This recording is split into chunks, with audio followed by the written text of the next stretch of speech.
ഇന്ന് ഞാൻ ഒരു കാട്ടവരാത്ത പടത്തിനെ കുറിച്ചാണ് പറയുന്നത്. അപ്പൊ പടം തുടങ്ങുമ്പോൾ തന്നെ കരിമ്പാറ യൂണിവേഴ്സിലെ വജ്രങ്ങൾ കുഴിച്ചെടുക്കാൻ അടിമപ്പണിയെടുക്കുന്ന കരിപിടിച്ച തൊഴിലാളികളുടെ ദുരിതങ്ങൾ കാണിച്ചുകൊണ്ടാണ് പടം ആരംഭിക്കുന്നത്. ആ സമയത്താണ് ആ യൂണിവേഴ്സിലെ പടക്കക്കഥകൾ പറഞ്ഞു കൊടുക്കുന്ന ഒരു അപ്പാപ്പൻ ഒരു വീരനെ പറ്റി തെള്ളിമറിക്കുന്നത്. നമുക്ക് വേണ്ടിയിട്ട് ആ ഈശ്വരൻ ഒരാളെ ഒരു അവതാരത്തെ ഇവിടേക്ക് പറഞ്ഞു.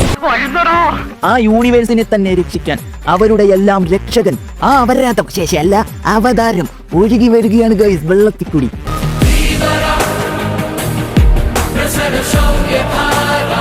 ആ കൊച്ചു ചെറുക്കനെ കണ്ട കട്ടപ്പ ആ കൊച്ചു ചെറുക്കനെ രക്ഷിച്ച് അവനെ എടുത്തു വളർത്തും.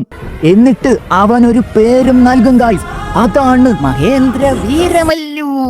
ആ ചക്കൻ വളർന്ന് പന്തലിക്കും. ഇനി ഇവനെ കുറിച്ച് പറയാനാണെങ്കിൽ ആ നാട്ടിലെ പഞ്ചായത്ത് രാജാക്കന്മാരുടെ സ്വർണവും മറ്റും അടിച്ചു മാറ്റാനാണ് അണ്ണന്റെ പരിപാടി. ഏത് കഴപ്പ് കുട്ടി കഴപ്പ്. അങ്ങനെ അണ്ണ ഇവിടെ വന്ന് കാട്ടവരാതം കാണിക്കും ഗൈസ്. എങ്ങനെയുണ്ട്? ഗംഭീരായിട്ടുണ്ട്. രക്ഷപ്പെടാനാവില്ല. പറ്റുമോ നോക്കട്ടെ. മുകളിലോട്ട് ഒരു പറഞ്ഞൊരു പോക്ക് പോകും. എന്താ ഇത്? എന്നിട്ട് അവിടെ ചെന്നിട്ട് ഈ അപ്പാപ്പനെ കാണുമ്പോ അണ്ണന് എന്തൊക്കെയാ തോന്നും ഗൈസ്.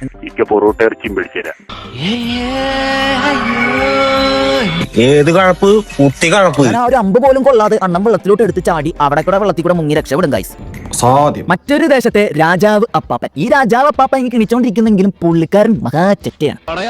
ഇയാളുടെ തൊഴിലെന്തെന്ന് വെച്ചാൽ ഇവിടുത്തെ നാട്ടുകാരെ എടുത്തിട്ട് ഈ തടിമാരന്മാരെ കൊണ്ട് അടിച്ച് പഞ്ഞിക്കിടുക, എന്നിട്ട് അത് കണ്ട് രസിക്കുക. പ്രത്യേക ജീവിതല്ലേ ഇതൊക്കെ കണ്ട് ഒറ്റയ്ക്ക് കടന്നു വരുന്നു ഇതാ നമ്മുടെ വീരൻ. ഭയമില്ല, ഞാൻ ഒറ്റയ്ക്ക്.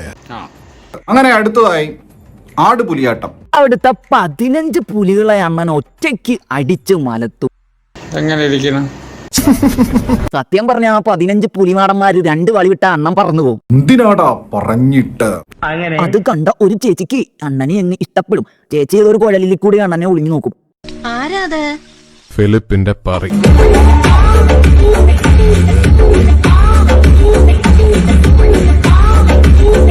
ഏത് കഴപ്പ് കുട്ടി കഴപ്പ്. സംഭവം എന്താന്ന് വെച്ചാൽ ചേച്ചി ഒരു അനാഥയാണ്. ഇവിടെ നൃത്തശാലയിൽ ഡാൻസ് കളിച്ചോണ്ടിരുന്നപ്പം രാജപ്പണ്ണൻ അത് കണ്ട് അണ്ണൻ ചേച്ചിയെ നൈസായിട്ട് ഇവിടുന്ന് കൊണ്ടുവന്ന് ഇവിടെ വഴിക്കുകയാണ്. അപ്പൻ ചേച്ചി ചോദിക്കും, ചേട്ടാ എന്നെ രക്ഷിക്കാമോ ഇവിടെ നിന്ന്? അപ്പ ഇത് കേട്ടതും അണ്ണന് സന്തോഷമാവും ഗൈസ്. ഞാൻ രക്ഷിക്കാൻ മോളെ. ചേച്ചിക്ക് വാക്ക് കൊടുക്കും. രാജപ്പണ്ണൻ പറയും, നീ പോയി കുറച്ച് വജ്രങ്ങള് അടിച്ചു മാറ്റിക്കൊണ്ട് എന്റെ കൈ കൊണ്ട് തരാൻ പറയും. ആ വജ്രങ്ങൾ മറ്റു ദേശങ്ങളിൽ നിന്ന് അടിച്ചു മാറ്റാൻ അണ്ണൻ പോവുകയാണ് ഗൈസ്. അവിടെ ചെല്ലുമ്പോ പെണ്ണുങ്ങളല്ല അണ്ണനെ വായി നോക്കും. എല്ലാവർക്കും അണ്ണനെ മതി ഗൈസ്. എന്തൊരു ഭംഗിയല്ലേ കാണാൻ.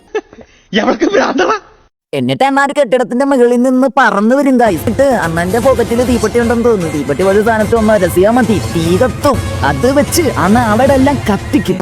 ആ സൈന്യത്തിന്റെ ഡയമണ്ട് എല്ലാം അണ്ണ അടിച്ചു മാറ്റും ഗൈസ്. അപ്പൊ ഒരുത്തൻ വന്നിട്ട് ഒരു കത്തി എടുത്ത് അണ്ണന്റെ തലയിലോട്ട് ഒരു ഒറ്റ എറി. അണ്ണന്റെ ആ കൈകൾ കൊണ്ട് ആ കത്തിയിൽ ഒരു ഒറ്റ അടി. അപ്പൊ തന്നെ ആ കത്തി തീർച്ചു വന്ന് അണ്ണന്റെ കൈ തന്നെ കുത്തിയിരിക്കും ഗൈസ്. അതിനുശേഷം ആ പാവപ്പെട്ടവൻ അത്രയും കഷ്ടപ്പെട്ട് ചേച്ചിയെ രക്ഷിച്ച് ഒരു കുതിരയുടെ മേളിൽ കയറ്റി ഇരുത്തുമ്പോ ചേച്ചി അണ്ണന്റെ കരണം പുളക്കി ഒരു ഒറ്റ അടിയാൻ കൊടുക്കും. എന്താ ചേച്ചി?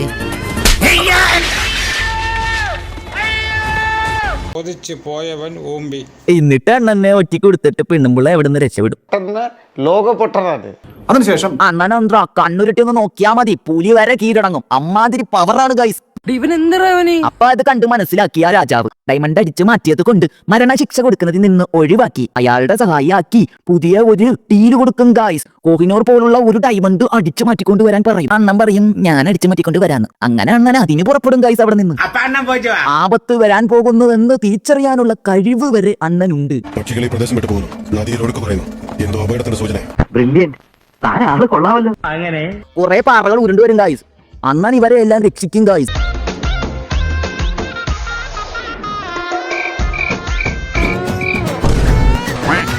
പാറകളൊന്നും തലയ്ക്ക് വീഴാതെ ഇവന്മാരെ അവിടെ നിന്ന് തൂക്കിയെടുത്ത് രക്ഷിച്ച് അവിടെ നിന്ന് എസ്കേപ്പ് അടിക്കും. എന്തൊക്കെയാണ് നടക്കുന്നത്?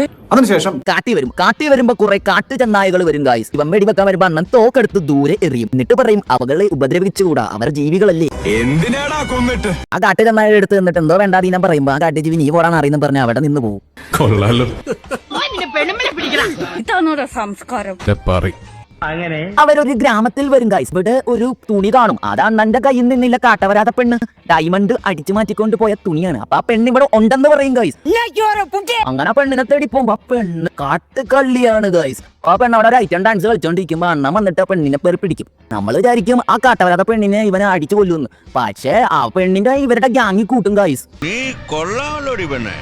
അണ്ണ അങ്ങനെ വീണ്ടും കാട്ടിക്കൂടെ സഞ്ചരിച്ച് ഒരു ഗ്രാമത്തിൽ എത്തിപ്പെടും. അവിടെ വർഷങ്ങളായിട്ട് മഴയില്ല. അവിടെ പിള്ളേർക്ക് കഴിക്കാൻ ഭക്ഷണം ഫുഡൊന്നും ഇല്ല ഗൈസ്. ഈ ഹരഹര മഹാരാജ് ആദ്യം കാട്ടിന് തീയിടും. തീയിട്ടിട്ട് തീ അണയ്ക്കാൻ വേണ്ടി ഹരഹര മഹാരാജ് മഴ പെയ്ക്കും. അപ്പൊ ഒരു കാട്ടവരാത എഡിറ്റിംഗ് ഉണ്ട്. മഴ വന്നിട്ട് ഇങ്ങനെ തലയിലോട്ട് വരുമ്പം അണ്ണൻ ആ മഴത്തുള്ളി നോക്കി അണ്ണന്റെ മുഖം നോക്കും ഗൈസ്.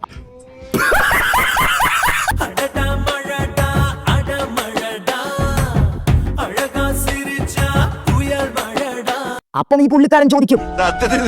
അപ്പൊ അണ്ണന്റെ ഫ്ലാഷ് ബാക്ക് പറയും ഗൈസ്. സംഭവം എന്തെന്ന് വെച്ചാൽ അണ്ണനെ കട്ടപ്പ എടുത്ത് വളർത്തി. ആ കട്ടപ്പയാണ് അണ്ണന് ഈ വിദ്യകളെല്ലാം പഠിപ്പിച്ചു കൊടുത്തത്. അങ്ങനെ ഇരിക്കെയാണ് അവരുടെ ആ ഗ്രാമത്തിൽ കുറെ എണ്ണം വന്നിട്ട് അവരുടെ ആരാധനാലയങ്ങളും വിഗ്രഹങ്ങളും എല്ലാം നശിപ്പിക്കാൻ വരുന്നത്.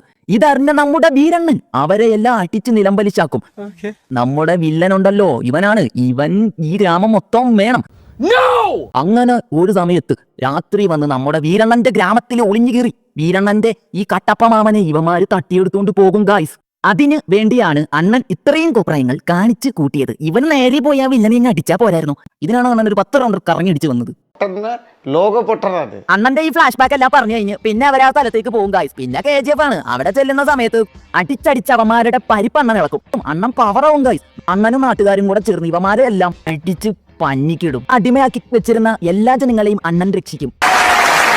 അപ്പൊ നമ്മൾ കരുതും ഇനി ഇത്രയും വലിയ സംഖ്യ ഉണ്ടാക്കിയിട്ട് ആ മെയിൻ വില്ലനെ പോയി അങ്ങ് കൊന്നിട്ട് നമ്മുടെ കട്ടപ്പയെ രക്ഷിച്ചാൽ മതിയാകുമല്ലോ എന്ന്. എന്തുണ്ടാക്കാനാന്നറിയില്ല ഗായ്സ്. അവന്മാർ ഇത് സെക്കൻഡ് പാർട്ടിൽ ഉണ്ടാക്കി വെച്ചിരിക്കുകയാണ്.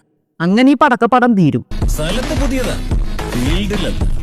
കമ്പനിയുടെ അസസ് വാനോളം ഉയർത്താൻ നിങ്ങളുടെ സഹകരണം, നിങ്ങളുടെ പിന്തുണ, നിങ്ങളുടെ ആശീർവാദം മൂന്നും മതി.